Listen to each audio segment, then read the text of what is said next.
नमस्कार दर्शकों, स्वागत है आपका हमारे चैनल एस्ट्रो सारथी में, जहां हम ग्रहों की चाल, भाग्य के संकेत और समय के रहस्य को सीधा ज्योतिष की दृष्टि से समझने की कोशिश करते हैं, वह भी बिल्कुल सरल और साधारण सी भाषा में। मैं आचार्य शिवी आप सभी का हार्दिक अभिनंदन करती हूँ। दर्शकों, आज के इस वीडियो में हम बात करने जा रहे हैं एक और महत्वपूर्ण नक्षत्र के बारे में।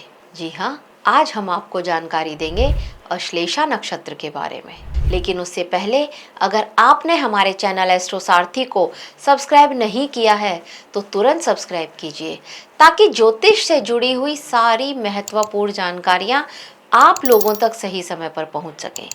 तो चलिए शुरू करते हैं और जानते हैं अश्लेषा नक्षत्र के बारे में। यहाँ पर सबसे पहले ये जानना बहुत ज़रूरी है कि नक्षत्र का महत्व क्या है, क्या होते हैं ये नक्षत्र। देखिए, जो हमारा वैदिक ज्योतिष है ना, इसमें नक्षत्र को बहुत ही महत्वपूर्ण माना गया है। क्यों? क्योंकि नक्षत्र ना वास्तव में आकाश में स्थित स्थिर तारों के समूह होते हैं। हमारी राशियां जो है ना, ये तो मूव करती हैं, हमारे ग्रह मूव करते हैं, लेकिन ये जो नक्षत्र होते हैं ये मूव नहीं करते, ये स्थिर तारों के समूह होते हैं। और हमारे जो प्राचीन ऋषि मुनि हैं, इन्होंने इसी आधार पर इस आकाश को, ब्रह्मांड को 27 भागों में विभाजित किया है। और प्रत्येक नक्षत्र ब्रह्मांड की एक विशेष ऊर्जा का प्रतिनिधित्व करता है, और ये ऊर्जा मानव जीवन को सूक्ष्म स्तर पर प्रभावित करती है। आपके जन्म के समय आपका चंद्रमा जिस नक्षत्र में स्थित होता है उसे व्यक्ति का जन्म नक्षत्र कहा जाता है, और यही जन्म नक्षत्र व्यक्ति की मानसिकता, सोचने का तरीका, उसकी निर्णय लेने की क्षमता और जीवन की दिशा को बहुत गहराई से प्रभावित करता है। इसीलिए तो वैदिक ज्योतिष में ग्रहों के साथ साथ नक्षत्रों का अध्ययन भी बहुत जरूरी माना गया है। देखिए, प्रत्येक नक्षत्र की अपनी एक अलग प्रकृति होती है, उसकी ऊर्जा अलग होती है, उसके देवता अलग होते हैं, और इनका जो कार्मिक संकेत होते हैं ये भी अलग होते हैं। और इन्हीं 27 नक्षत्रों में से एक अत्यंत रहस्यमय और गूढ़ नक्षत्र है आश्लेषा नक्षत्र, जिसके बारे में आज हम आपको विस्तार से समझाने वाले हैं। नक्षत्र का अर्थ, प्रतीक और मूल विशेषताएं। देखिए, आश्लेषा शब्द का अर्थ होता है आलिंगन करना या लिपट जाना या फिर हग करना, जिसको हम बोलते हैं। इस नक्षत्र का जो प्रतीक होता है ना, वो कुंडली मारकर जो सांप बैठता है ना, वो माना जाता है। और ये क्या कहता है? ये इसकी गहरी और रहस्यमयी पकड़ वाली ऊर्जा जो होती है उसको दर्शाता है। ये नक्षत्र कर्क राशि के अंतिम भाग में स्थित होता है, और इसके चारों चरण भी कर्क राशि में ही आते हैं। कर्क राशि का स्वामी कौन होता है? चंद्रमा। और इसीलिए इस नक्षत्र की ऊर्जा में भावनात्मक गहराई, संवेदनशीलता और मानसिक सक्रियता स्पष्ट रूप से देखी जाती है। आश्लेषा नक्षत्र का जो ग्रह स्वामी है वो बुध ग्रह है, और बुध विश्लेषण, बुद्धि, हमारा कम्युनिकेशन, जो प्लानिंग करते हैं, हम रणनीति बनाते हैं, उसके लिए उसके प्रतिनिधित्व करते हैं ये बुध ग्रह। और इसी कारण इस नक्षत्र के जातकों की बुद्धि तीक्ष्ण होती है और हर परिस्थिति को समझने की एक अद्भुत क्षमता इनके अंदर होती है। ये नक्षत्र का जो पक्षी है वो माना जाता है तितिद्भ या लैपविंग। ये इस नक्षत्र का पक्षी होता है, और इसका जो पशु होता है वो बिल्ली होता है। इसके साथ जो जुड़ा हुआ वृक्ष है वो है चंदन, नागकेसर और पान, जबकि कुछ जड़ी बूटियां जैसे नागकेसर या नाग से संबंधित पौधे इसके ऊर्जा से जुड़े माने जाते हैं। नक्षत्र से जुड़ी पौराणिक कथा और देवता। देखिए, आश्लेषा नक्षत्र के जो देवता हैं वो नाग या सर्प माने गए हैं। वैदिक परंपरा में सर्प केवल भौतिक सांप तो नहीं है, बल्कि ब्रह्मांडीय ऊर्जा का प्रतीक माने गए हैं। ऋग्वेद और यजुर्वेद में सर्पों को ब्रह्मांड की गूढ़ शक्तियों का प्रतिनिधि बताया गया है। एक वैदिक मंत्र में तो ये भी कहा गया है कि जो सर्प पृथ्वी पर हैं, जो आकाश में हैं और जो दिव्य लोकों में स्थित हैं, उन सभी को प्रणाम किया जाता है। ये संकेत देता है कि सर्प ऊर्जा जीवन की गहराई, रहस्य और शक्ति का प्रतीक है। अब कुछ पौराणिक कथाओं में नागों को ज्ञान और शक्ति से भी जोड़ा गया है। भगवान शिव के गले में विराजमान नाग, भगवान विष्णु के शेष नाग और कई अन्य कथाएं इस बात को दर्शाती हैं कि ये जो नाग शक्ति होती है ये ब्रह्मांड की गहराई और नियंत्रण की ऊर्जा का प्रतीक है। और यही कारण है कि आश्लेषा नक्षत्र को गूढ़ ज्ञान, रहस्य और मनोवैज्ञानिक शक्ति से जुड़ा हुआ माना जाता है। नक्षत्र की ऊर्जा और कर्मिक प्रभाव। देखिए, आश्लेषा नक्षत्र की जो मूल ऊर्जा होती है वो होती है पकड़ बनाना, नियंत्रण करना, गहराई में जाने की कोशिश करना। ये नक्षत्र में जन्मे लोग अक्सर जीवन को सतही रूप से नहीं बल्कि उसको गहराई से समझना चाहते हैं। इनमें परिस्थितियों का सूक्ष्म विश्लेषण करने की क्षमता होती है और ये किसी भी विषय की तह तक पहुंचने का प्रयास करते हैं। सांप भी तो देखा है ना, किस तरह से वो जमीन के अंदर एकदम अपना बिल बना करके रहता है। तो यहाँ पर आप उसको इससे रिलेट कर सकते हैं कि इसी तरह की कुछ क्वालिटी आश्लेषा नक्षत्र के जन्मे जो लोग हैं उनमें पाई जाती है। अगर हम कर्मिक दृष्टि से देखें तो ये नक्षत्र व्यक्ति को मानसिक शक्ति, रणनीतिक सोच और परिस्थितियों को नियंत्रण करने की क्षमता देता है।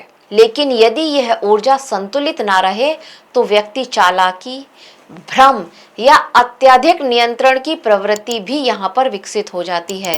आपके अंदर ये चीज़ बहुत ज़्यादा आ जाती है कि आप सब कुछ कंट्रोल करना चाहते हो, जैसे कि आप सबको डोमिनेट करना चाहते हो। ये स्थिति यहाँ पर आ सकती है अगर आपने अपनी इस ऊर्जा को नियंत्रित नहीं किया, संतुलित नहीं किया तो। और इसीलिए इस नक्षत्र के लोगों के लिए आत्मनियंत्रण होना बहुत ज़रूरी है। एक पॉजिटिव डायरेक्शन इनके लिए हमेशा ज़रूरी होती है। स्वभाव, व्यक्तित्व और शारीरिक लक्षण। इस नक्षत्र में जन्मे लोग सामान्यतः बुद्धिमान, निरीक्षणशील और गहरी सोच रखने वाले होते हैं।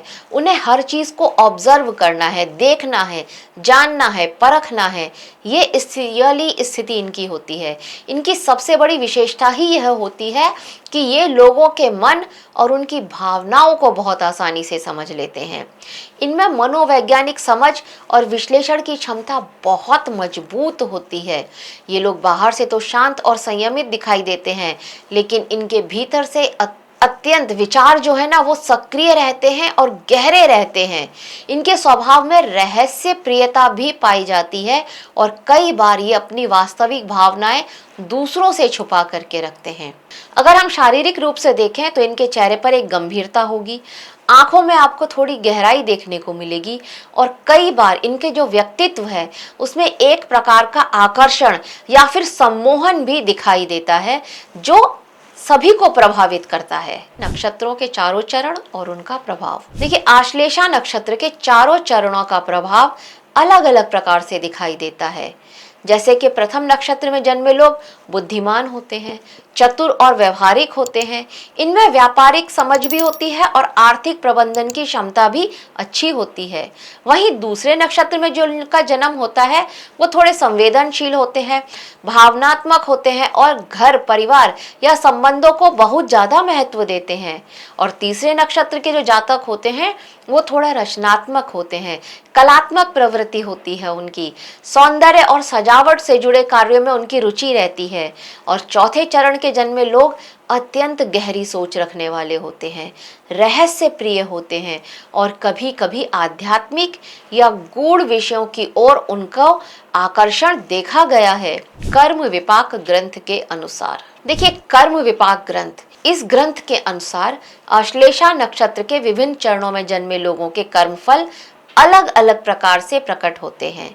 जैसे कि प्रथम चरण में जन्मे जातक धन और संसाधनों की प्राप्ति कर सकते हैं, लेकिन कभी कभी क्रोध या कठोर वाणी के कारण उनका विवाद निश्चित ही होता है।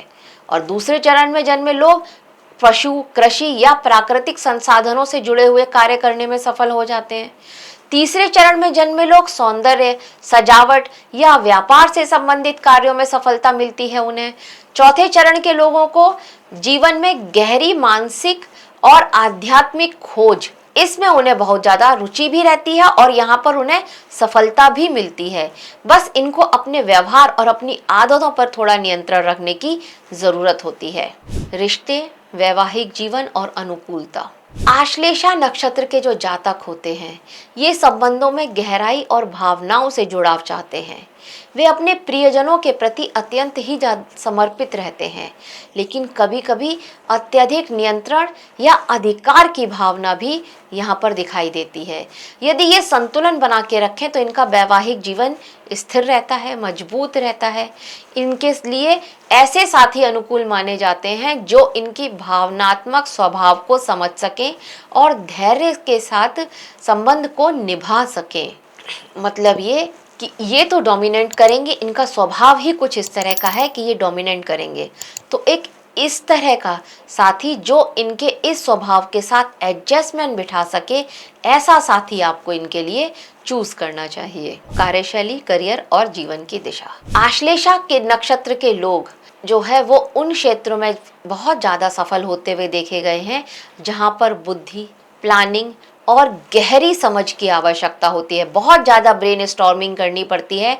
ऐसे क्षेत्र इनको मैं ये सफल होते हुए बहुत ज़्यादा देखे गए हैं, जैसे कि राजनीति हो गई, कानून की पढ़ाई हो गई, जासूसी हो गई, मनोवैज्ञानिक हो गए, ज्योतिषी हो गए, चिकित्सा, फार्मा, रसायन विज्ञान, रिसर्च और इन्वेस्टिगेशन जैसे क्षेत्रों में तो ये बहुत अच्छा प्रदर्शन करते हैं।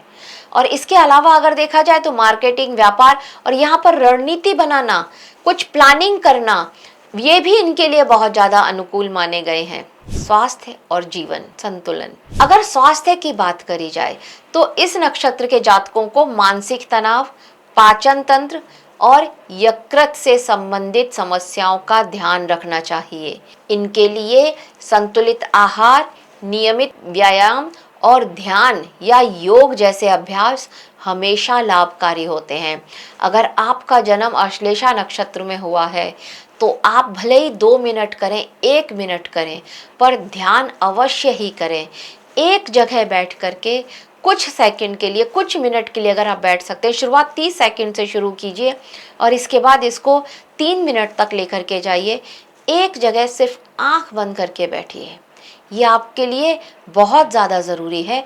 ये आपके ब्रेन को बहुत ज़्यादा आराम देगा और मानसिक शांति बनाए रखेगा।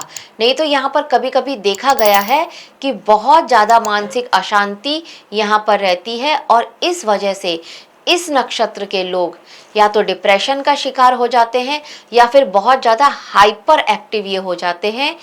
ये यहाँ पर देखा गया है। नवतारा चक्र और सहयोग देने वाले नक्षत्र। अब नवतारा चक्र को देखा जाए तो आश्लेषा नक्षत्र के लिए कुछ नक्षत्र विशेष रूप से सहयोग देने वाले माने गए हैं।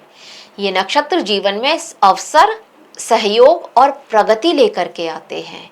ऐसे नक्षत्रों के प्रभाव में किए गए कार्य कई बार अपेक्षाकृत अधिक सफल होते हैं। इसमें अगर आप मघा, मूल और अश्विनी नक्षत्र के लोगों के साथ जुड़ते हैं तो इनसे आपको धन लाभ अधिक होगा।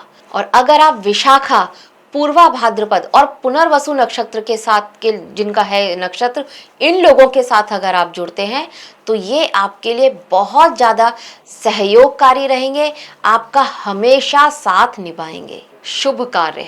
देखिए, जब चंद्रमा आश्लेषा नक्षत्र में गोचर करता है तब कुछ विशेष कार्य बहुत ज़्यादा शुभ माने जाते हैं। इस समय अगर आप कोई शोध करना चाहते हैं, किसी तरह की प्लानिंग करना चाहते हैं, कोई गूढ़ अध्ययन करना चाहते हैं या फिर चिकित्सा का कुछ ऐसा कार्य करना चाहते हैं और या फिर आप मानसिक एकाग्रता से जुड़े हुए कार्य करना चाहते हैं, ऐसा कोई काम जो आप पहले कर रहे थे और उसमें आपका मन नहीं लग रहा था, आपका जो कभी कभी होता है कि हमारा दिमाग साथ नहीं दे रहा है, अगर ऐसा कोई काम आपका अटक गया था और आपको अगर कभी गोचर में आश्लेषा नक्षत्र मिलता है तब आप उस काम को शुरू कीजिए। इस समय में वो कार्य आपका अवश्य ही होगा। कई लोग इस समय में आध्यात्मिक साधना और ध्यान भी करते हैं क्योंकि इस नक्षत्र की तो ऊर्जा ही होती है भीतर की ओर जाने में सहायता करने वाली। तो बिल्कुल जब भी आपको गोचर में ये नक्षत्र मिलता है थोड़ा सा ध्यान अवश्य ही कीजिए, बहुत फायदेमंद रहेगा और ध्यान जो है वो अच्छे से होगा भी। बहुत सारे बार देखा गया कि लोग कहते हैं हमारा ध्यान ही नहीं लगता है, लेकिन अगर आप करेंगे इस समय में जब आपको ये आश्लेषा नक्षत्र मिलता है गोचर में तो अवश्य ही आपको ध्यान लगेगा और सुकून बहुत मिलेगा। नक्षत्र से जुड़े उपाय, मंत्र और आध्यात्मिक मार्ग। आश्लेषा नक्षत्र के लिए नाग देवता और भगवान शिव की उपासना विशेष रूप से शुभ मानी जाती है। तो अगर आप ओम नागराजाय नमः या फिर ओम सर्पेभ्यो नमः इस मंत्र का जाप करेंगे तो ये आपके लिए बहुत लाभकारी होगा। सोमवार के दिन अगर शिवलिंग पर जल अर्पित करें या पीपल वृक्ष के नीचे दीपक जलाएं या जरूरतमंदों को अगर अन्न का दान करते हैं तो भी आप इस नक्षत्र की ऊर्जा को संतुलित कर लेते हैं। रोजाना रात में, क्योंकि सोमवार की बात आ रही है, तो अगर आप रोजाना रात में चंद्रमा को थोड़ी देर देखें, चांदनी रात में थोड़ा सा अपना समय व्यतीत करें, थोड़ा घर की बालकनी में या बाहर कहीं 5-10 मिनट वॉक करें, चांद को निहारें, पूर्णिमा के चांद को निहारें, तो ये भी आपके लिए आपको मानसिक शांति देगा और इस ऊर्जा को पॉजिटिव ऊर्जा में बदलेगा आपकी, और ये आपके लिए बहुत अच्छा रहेगा। अगर यहाँ हम आहार की बात करें तो अगर आप दूध, घी, चावल और कुछ जो प्राकृतिक खाद्य पदार्थ होते हैं इनका अगर आप सेवन करते हैं तो ये भी इस नक्षत्र के तत्व को ये आपके शरीर में बहुत ज्यादा मजबूत करते हैं। इस नक्षत्र में जन्मे प्रसिद्ध व्यक्तित्व, अगर प्रसिद्ध व्यक्तियों की बात करी जाए तो महात्मा गांधी, पंडित जवाहरलाल नेहरू, युधिष्ठिर और लक्ष्मण जैसे उदाहरणों का उल्लेख मिलता है शास्त्रों में। इनके जीवन में नेतृत्व, रणनीति, मानसिक शक्ति और गहरी सोच की झलक स्पष्ट दिखाई देती है जो इस नक्षत्र की ऊर्जा को दर्शाती है। तो दर्शकों, अंत में ये समझना बहुत ज़्यादा ज़रूरी है कि नक्षत्र केवल ज्योतिषीय गणना नहीं बल्कि जीवन की दिशा को समझने का एक सूक्ष्म माध्यम है। यदि कोई व्यक्ति अपने जन्म नक्षत्र की ऊर्जा को समझ ले और उसके अनुसार अपने कर्मों को संतुलित करे तो वह जीवन में अधिक स्पष्टता, संतुलन और सफलता प्राप्त कर सकता है।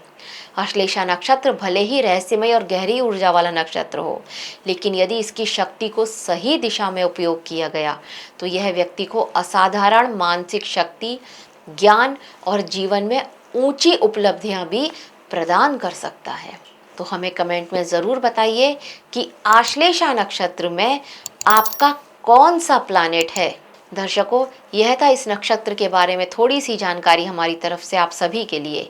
आशा करते हैं आपको हमारे द्वारा दी गई यह जानकारी अच्छी लगी होगी। अगर अच्छी लगी है तो हमारे वीडियो को लाइक करें, शेयर करें और हमारे चैनल एस्ट्रो सारथी को सब्सक्राइब करना ना भूलें। धन्यवाद।